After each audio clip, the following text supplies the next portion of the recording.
อนนี้คือพักเบรกคือเราเป็นห่วงหลวงตามากตาจะไม่ไหวหลวงตาเลยเปลี่ยนชื่อแล้วเป็นหลวงตาเหงาตอนไม่เข้าป่าชื่อหลวงตาย่อพอเข้าป่าก็ชื่อหลวงตาเหงานี่คือฐานกลางป่า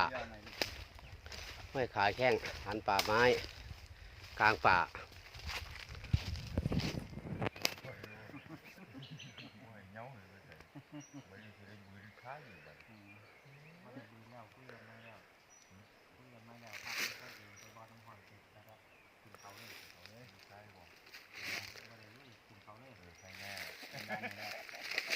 บ่ให้ไปดานซ้ายแล้ว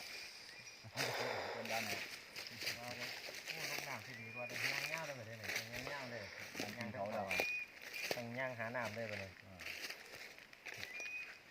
ฝันมาเรียนครับติดน้ำด้วยแบบนี้หาน้ำซอบเลยแบบนี้มันมีทางน้ำอยู่ของนายอยู่